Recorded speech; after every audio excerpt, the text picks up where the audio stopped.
નમસ્કાર દર્શક મિત્રો, @ગુજરાતમાં આપનું સ્વાગત છે। ગુજરાત સહિત સમગ્ર દેશના લોકોએ હોલિકા દહનની ઉત્સાહ અને શ્રદ્ધાભેર ઉજવણી કરી હતી, પરંતુ આ બધાની વચ્ચે સાબરકાંઠામાં હોલિકા દહન દરમિયાન ખૂબ જ અજીબ ઘટના ઘટી હતી અને આના કારણે સ્થાનિક લોકોમાં તો ભાગદોડ મચી ગઈ હતી।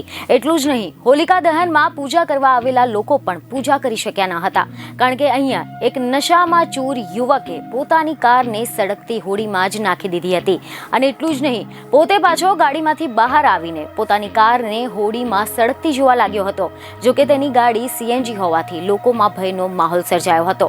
હવે જો આપણે આના વિશે ડિટેલમાં વાત કરીએ તો મીડિયા રિપોર્ટ અનુસાર તો એવા સમાચાર મળી રહ્યા છે કે સાબરકાંઠાના ખેડબ્રહ્મામાં નશામાં ચૂર એક યુવકે ભાન ભૂલ્યો હતો અને ખેડબ્રહ્મા તાલુકાના મેત્રાલ ગામે હોલિકા દહન સમયે નશામાં એક કાર ચાલકે પોતાની કાર આ સળગતી હોડીમાં મૂકીને કારની બહાર ઉતરી ગયો હતો। એટલું જ નહીં, કાર ચાલક કારને સળગતી મૂકીને કારની બહાર ઉભા જોઈ રહ્યો હતો।